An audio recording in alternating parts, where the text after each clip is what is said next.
Welcome back to the Hitting the Turnbuckle podcast, Crocket Cup finale on NWA Powerr. And those of you that are watching on YouTube will see, conspicuous by her absence, no Miss Fiona Lochran. So I'm going to insert a witty joke here. Probably going to be dead by next week when Fiona hears it.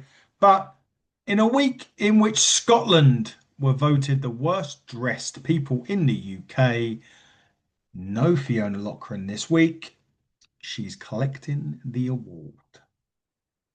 Love you, really, Fee. No, but in all fairnessness, Fiona can't watch it, can't be on here tonight because she hasn't watched NWA. Because although we have the same VPN and different accounts, but the same VPN provider, we can't watch it. Well, she couldn't watch it this week. Again, she's had issues every day, which has been quite an annoyance for both of us, really. Because I love talking NWA with Fee, and it's not the same without her, to be fair. But moving on to some news that could change all of that. Now, NWA, as we all know, is on Roku in America, in Mexico, and Canada. Well, Roku have announced they're going to launch 40 fast channels over here in the UK. Now, they haven't confirmed or denied the fact or confirmed the channels that are coming over here in the UK, but the wrestling channel is indeed a fast channel. Now, without insulting Roku, if they had any sense, due to the popularity in wrestling over here in the UK, they should really launch it. And it's not biased because I want to watch NWA Powerr every week about VPN. It is just natural. The business is booming over here. There's a lot of fans over here. And if you're going to give a family that perhaps can't afford the Netflix and can't afford, to watch wrestling pay-per-views and stuff like that, an opportunity to watch NWA weekly for nothing really for a Roku account, I think would be very, very wise move. But we'll see. Hopefully, by the time next week rolls along with Fiona back, we'll know for sure if we're going to get any additional, if there's any additional information about it. But we'll keep our eyes peeled, and when it is announced, we certainly will share it all with you. Now, departure from the NWA this week. Now, 2 weeks ago on Powerr, we saw the non-binary nightmare Max the Impaler get set, well, facely set on fire by Jim Mitchell, a fireball to the face. Max has come out and said that the Impaler's time with the NWA is done, which is quite a surprise. Max was one of the most dominant performers in the NWA, and I thoroughly enjoyed personally the last few years watching Max dominate the divisions in NWA, winning multiple championships, was a force to be reckoned with. It's a surprise, but I just wonder maybe if the time was done, the course was run, so to speak. But the non-binary nightmare will certainly be missed on NWA television, and I hope that perhaps it's not the last that we see of Max. And you never know, Max could pop up anywhere. It's a very interesting character that Max has as well, so it could fit in other promotions. So maybe we'll see her, or sorry, we'll see Max in other promotions, or maybe a return to NWA in the future. Who knows? But best of luck, Max, and I hope that we'll see you soon on some television, probably Japan as well. We'll see. But good luck to Max the Impaler. A return to NWA to announce now. Always ready, Matt Cardona returns to the promotion at Samhain 3 in October, which will be really good, actually. I've enjoyed Matt's work on TNA recently. Still one of the hottest free agents out there. Really surprised he hasn't signed anywhere yet, if I'm being completely honest with you. But NWA pulling a good one out of the hat there for Samhain, bringing Matt Cardona back to the promotion. It'll be interesting to see who Matt Cardona targets in the NWA. But yes, a welcome face back to the fold in the NWA. That is for sure. Let's get into Powerr, shall we? The final week of the Crockett Cup. Still a mystery surrounds where this Natalia Kenzie Page match is. Disappointing that we've had no communication from the NWA, to be quite frank with you, about what's going on with it. Is it a contractual thing with the WWE and TKO? Why hasn't the match aired? Especially as this is the last week of the Crockett Cup on the NWA shows.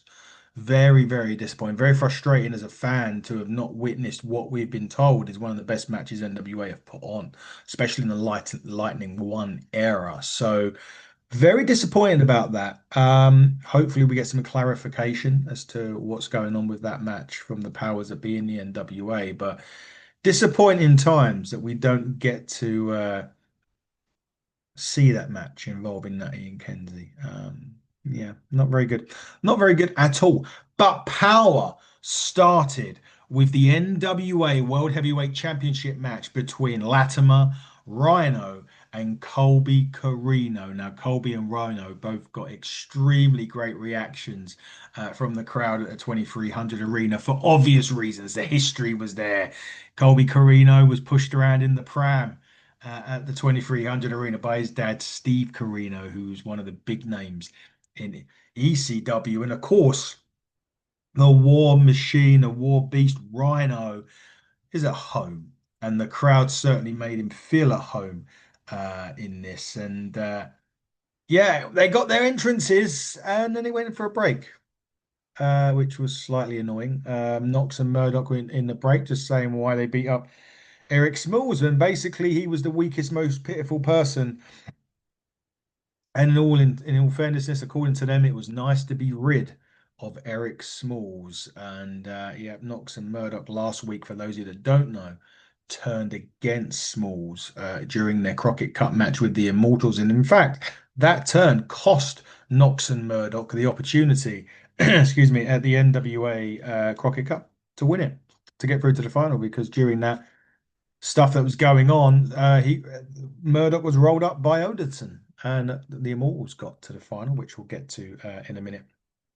What I liked about this match, going back now, we had that commercial break. We went back, and the match was beginning, and it was Colby Corino was trying a lot of things in the early stages that just wasn't coming off, which was quite funny. Eventually, Rhyno and Tom Latimer start going at it in the ring. But and that was quite a slow, methodical build. Colby was coming in, quicking up the pace with his quickness in there. And there was a little bit during this where Colby and Rhino started working together, and you thought, hey, this is the right thing to do because ultimately, you know, working together, old ECW, not friends, but got a bit of a partnership and the reason for a partnership, but it didn't last very, very long. I think Colby went for a dive and Rhino decided to clothesline him, which was quite funny. Again, another break in the middle. It was just an Immortals promo that aired about the Crockett Cup final.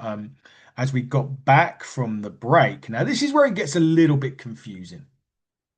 Colby takes a suplex onto the ramp. Rhino grabs a chair. The referee and the William Patrick Corgan on comms was saying, I wanted this match to be fair, so I don't want any weapons being used. And as Rhino was going to use the weapon, the referee pulled it out of his hands. To which, of course, the crowd in Philadelphia absolutely loved that, didn't they? This ref sucks was the chant. But that was great. But yeah, and I'll tell you why that's weird in a minute. There was more high flying action from Colby Corino. Colby got a lot of effort, a lot of offense in this match, and it was quite good. Danny Dills made a great point on commentary by saying, people will class him as like the junior heavyweight, and he's stepping up a division to the heavyweight division, which was quite a good analogy, really. And Colby was showing that he can absolutely hold his own in the NWA heavyweight division in this match, that's for sure. But here's what we said earlier. Referee stopped Rhino using the chair. Colby throws a chair in Rhino's face. That's okay. Ref didn't stop it. Ref didn't tell him not to do it. It did get a great NWA chant through in this, by the way. The fans were loving it. Really big NWA chant on this. It was fantastic. But the ending of the match saw Rhino hit Colby Corino with the gore, but he didn't pin him. He kind of celebrated, and at that point, Latimer threw Rhino out the ring, hit the brighter side of suffering on Colby Corino for the 1, 2, 3. and Latimer retains the NWA World Heavyweight Championship. It was a great opening contest, though. Great to see Rhino. It was everyone we all love Rhino on this channel, and fabulous to see him back in the NWA. Hopefully, we'll see him again in the future. But Colby Corino was great, and obviously, I'm not sure when Colby's injury happened, a really serious injury. The GoFundMe link, I believe, is still live, and he's at the bottom of our YouTube page. I'm not sure if we're going to see him again on NWA due to injury, whether he was at a taping prior to, or sorry, after the Crockett Cup. I'm not sure prior to injury.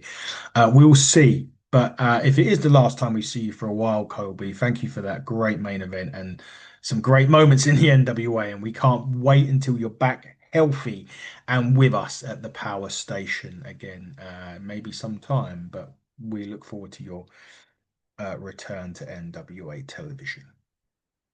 Now, we then get to last week on Power, which showed the Holy Grail losing their Crockett Cup match. And basically, they were kind of reintroducing themselves to the NWA this week with a good pastor, CeeLo, the Urban Playboy, Pretty Boy Smooth, and of course, EC3. But Pretty Boy Smooth called last week's defeat a fluke.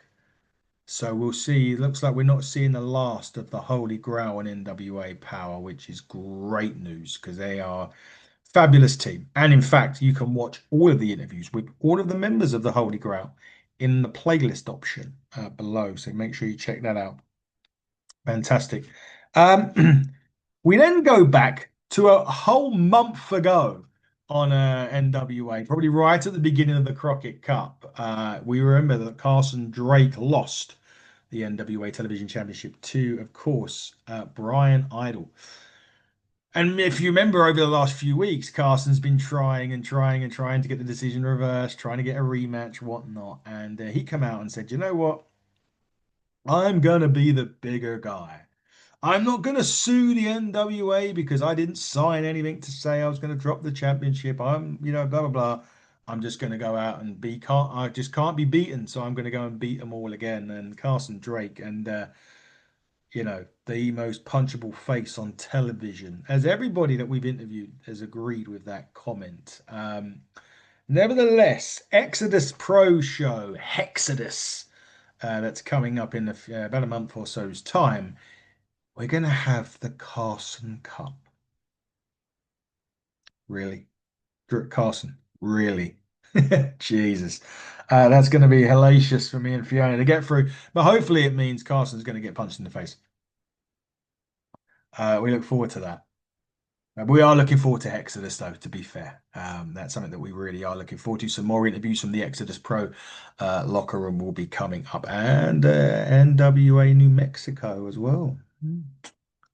We're going further away on the channel, but yeah, looking forward to that. Crockett Cup finals, everybody. Immortals, Colognes. Yeah. You know what?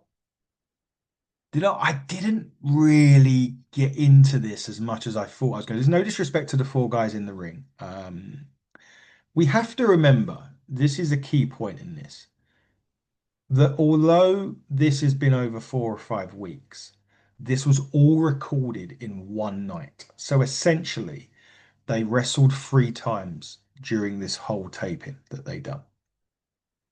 And I think you could tell at this point they looked a bit sluggish in the ring, and you can understand it. They've wrestled twice, and look, you may just say, "Well, they're 6, 10 minute matches." What you're talking about, but there's more than that. There's a lot more. There's a whole day that they've had there, so it didn't quite hit the highs that I thought it was going to.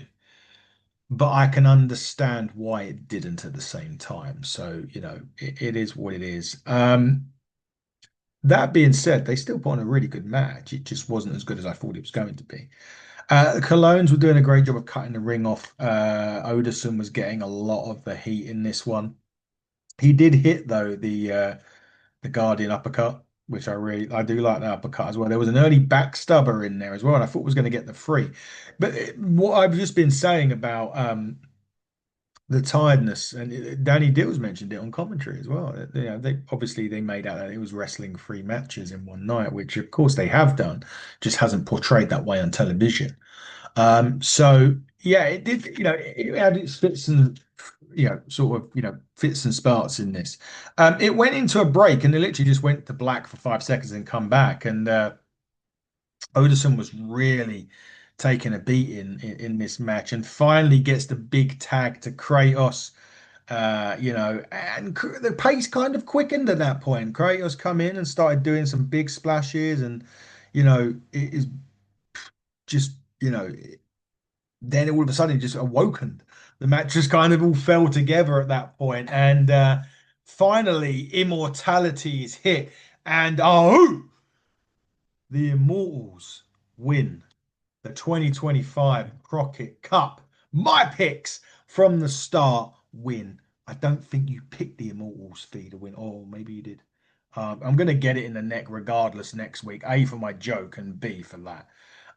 But the Immortals, one more time, win the Crockett Cup 2025. And that is the Crockett Cup done on the NWA. We need to find out a bit more about Natty and Kenzie's match, mind you. But still been a good tournament on the NWA Powerr. Great way to introduce NWA on Roku.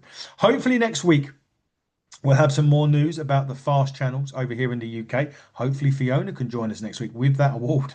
And we can talk some more NWA, but we do have some more NWA reviews dropping. You would have seen this week two actually dropped. Lord Cruz and J-Rock ready for Exodus Pro Wrestling Hexodus on October the 11th. We are going to be having Manny Lemons on the phone on the fucking phone on the show. Talking all things NWA New Mexico, which will be interesting. Looking forward to that as well. And of course, next week, it will be show week for me next week. It will be getting ready for Buckle Up Free with Ignite Wrestling. You can get yourself down there. There's no 15 tickets, I think, remaining. Go and get them. Eventbrite 96 Eventbrite, type in Buckle Up Free. The whole card is announced. Next week will be a big Ignite week on the podcast as well. Lots of Ignite talk going on next week, which I'm really looking forward to. But this has been the NWA Powerr Review on the Hitting the Turnbuckle podcast. Follow us, HTT Buckle on X, HTT Buckle on YouTube, HTT Buckle on Blue Sky, Hitting the Turnbuckle podcast, and all other social media networks. We're back tomorrow with the TNA Impact Review. But until then, everybody, buckle down, stay safe, and good night.